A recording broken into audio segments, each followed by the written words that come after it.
In the chilling midst of a relentless snowstorm, I found myself engulfed in a whirlwind of chaos and confusion. The biting wind tore through the air, whipping up flurries of snow that danced ominously in the darkness. It was a scene straight out of a nightmare, and as I stood there, wiping the blood off my trembling hands onto my coat, I couldn't shake the feeling of dread that gripped my very soul. Turning around, I expected to find anyone nearby, but the storm had swallowed everything in its icy embrace. All I could hear was the ragged sound of my own breathing, heavy and labored, echoing in the desolate landscape.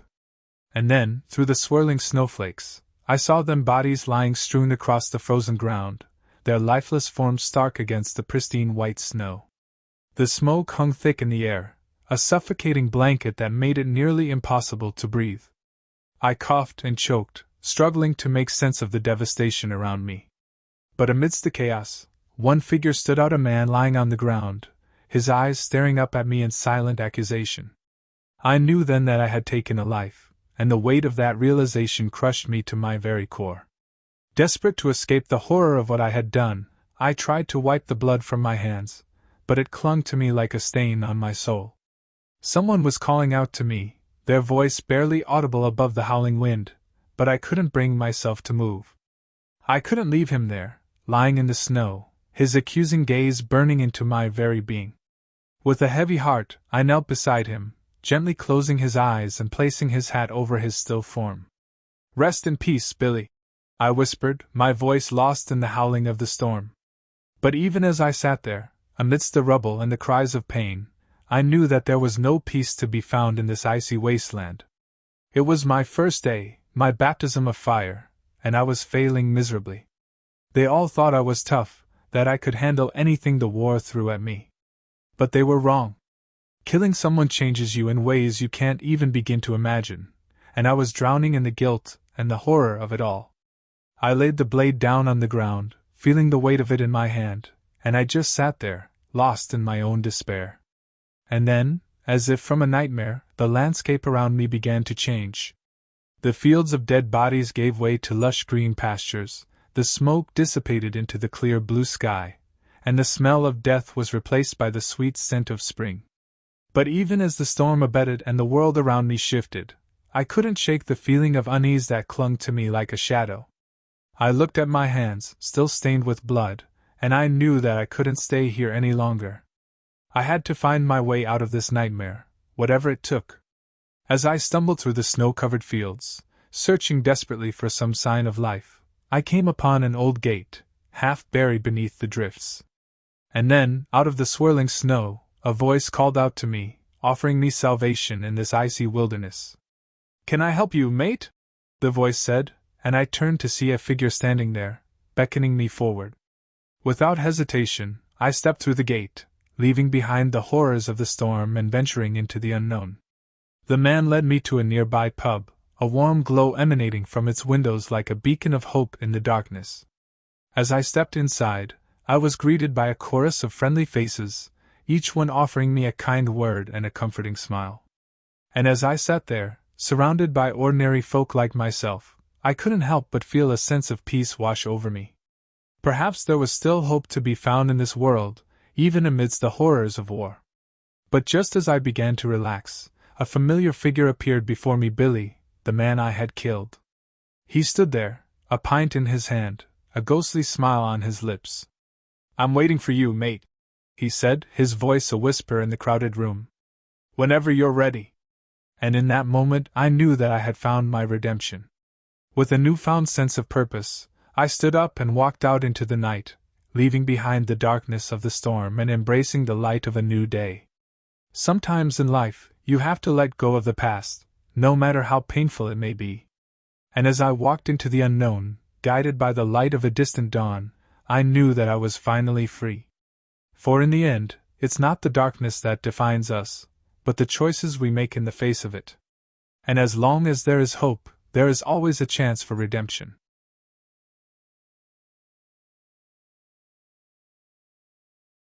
As the snow began to blanket the world outside, casting everything in a veil of white, I settled into my bed, seeking refuge from the bitter cold that seeped through the window panes. The soft hum of the fan provided a comforting background noise as I drifted into slumber, unaware of the nightmare that awaited me. In the depths of the night, I found myself ensnared in a chilling dream. An old woman, her face etched with age and shadows, materialized at the foot of my bed. Her presence sent shivers down my spine as she beckoned me with gnarled fingers, whispering words that froze the air around me. "You must come outside," she urged, her voice a spectral echo in the silent room. Refusing to yield to her demands, I dismissed the haunting vision and awoke with a start. My parched throat begged for relief, and I stumbled to the kitchen for a glass of water. As I returned to my room, I noticed the fan still whirring, its blades slicing through the icy stillness. With a shake of my head, I silenced its drone and settled back under the covers, eager to banish the remnants of the dream from my mind. Yet sleep proved elusive, and once more, I found myself ensnared in the clutches of the old woman's spectral visitation. This time, her demeanor had shifted, her form twisted with desperation as she implored me to heed her call. "You must go outside now," she insisted, her voice rising to a frantic crescendo that pierced the silence of the night. Terrified but resolute, I refused to succumb to her demands. Yet as I awoke once more, drenched in cold sweat, I realized with a sinking dread that reality had blurred with the realm of dreams. The fan, which I had silenced just moments ago, now whirred defiantly, its icy breath slicing through the air like the whispers of the old woman's ghostly voice. Haunted by her spectral summons, I stumbled from my bed and ventured into the hallway, the chill of the snowstorm seeping through the cracks in the walls. The darkness enveloped me like a shroud as I searched for the source of the woman's ethereal presence, my heart pounding in my chest with each echoing footstep. And then, just as suddenly as she had appeared, she vanished into the night, leaving me standing alone in the icy corridor, a trembling witness to the unknown. Days passed in a blur of unease, the memory of the dream lingering like a shadow in the recesses of my mind. Yet when news of a woman's tragic passing reached my ears, the pieces of the puzzle fell into place with chilling clarity. She had wandered into the unforgiving embrace of the snowstorm, her final moments shrouded in darkness and mystery. As the snow continued to fall, blanketing the world in a veil of white, I couldn't shake the feeling that something malevolent lurked in its depths, waiting to ensnare the unwary in its icy grasp. And so, I remain haunted by the memory of that fateful night, forever bound to the snowstorm horror that unfolded in the darkness of my dreams.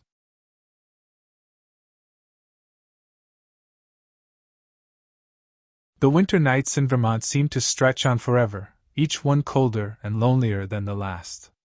After having my ex legally evicted from our shared house, I returned to a scene of chaos and neglect.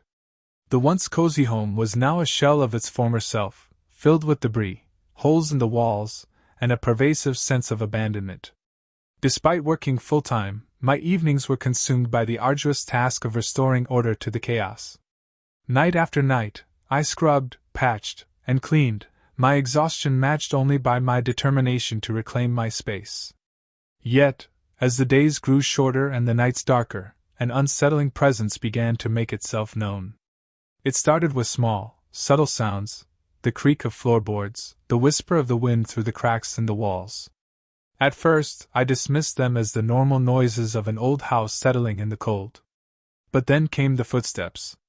5 distinct steps, echoing down the hallway with a chilling clarity. I froze each time I heard them, my heart pounding in my chest as I strained to listen for any sign of an intruder. Yet, when I mustered the courage to investigate, the house remained empty, the silence oppressive in its emptiness. As the weeks wore on, the disturbances grew more frequent and more ominous. Keys jangled on the countertop, the sound reverberating through the empty rooms like a sinister symphony.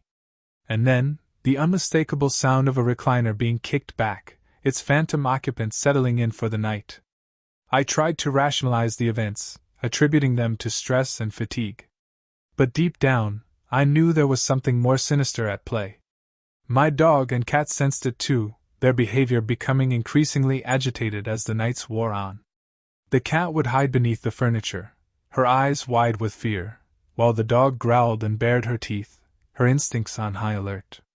Then came the night that shattered any illusions of rationality. As I lay in bed, listening to the familiar sequence of sounds, footsteps, keys, recliner, a new sound joined the chorus. The soft rush of water, flowing from the taps in the master bathroom. My blood ran cold as I realized the implications. Someone, or something, was in the house with me. My mind raced with fear and uncertainty as I lay there, paralyzed with dread. And then, just as suddenly as it had begun, the sound ceased, leaving behind a heavy silence that seemed to press in on me from all sides. With trembling hands, I mustered the courage to investigate, my dog at my heels, her senses sharp with apprehension. But when I reached the bathroom, there was nothing there, no intruder, no evidence of the water that had flowed only moments before. I retreated to my bed, the weight of the unknown pressing down on me like a suffocating blanket. For the first time since moving back into the house, I felt truly alone, the darkness outside my window stretching on into infinity. And as I lay there, enveloped in silence and shadows, I couldn't shake the feeling that something malevolent lurked just beyond the edge of my perception, waiting and watching, biding its time until it could strike again.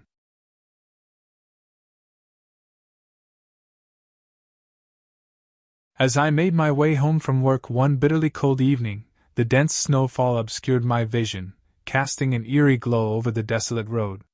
The biting wind whipped through the trees, sending shivers down my spine as I gripped the steering wheel, navigating carefully through the wintry landscape. Suddenly, out of the corner of my eye, I caught sight of something unexpected, a faint figure darting across the road ahead. Instinctively, I slammed on the brakes, my tires screeching against the icy pavement. Heart racing, I peered into the swirling snow, trying to make sense of what I had just seen. A little girl, no more than 7 or 8 years old, appeared to be riding a tricycle, disappearing into the dense woods that bordered the roadside. Concern gnawed at me as I realized the perilous drop-off into the creek beyond the trees. Without a second thought, I abandoned my car and trudged through the knee-deep snow towards the spot where I had last seen her. As I reached the edge of the woods, my breath caught in my throat. There was no sign of the girl or her tricycle, only the eerie silence of the winter night enveloped me. Just then, the piercing beam of a police car's headlights cut through the darkness, illuminating the scene. "Hey, what are you doing out here?" the officer called out, his voice muffled by the howling wind. I turned to face him, my breath visible in the frigid air. "I saw a little girl on a tricycle," I explained, my words tumbling out in a rush. "She rode into the woods towards the creek.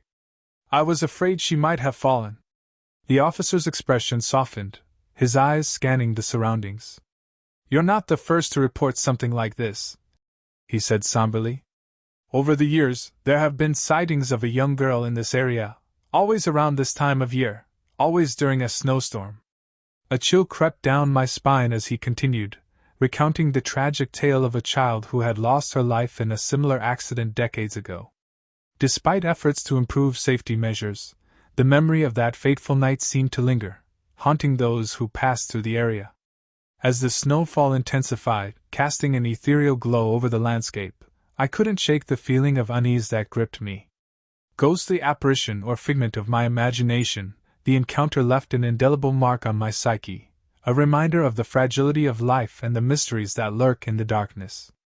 With a final glance towards the woods, I retreated to the warmth and safety of my car, leaving the ghostly whispers of the past behind me.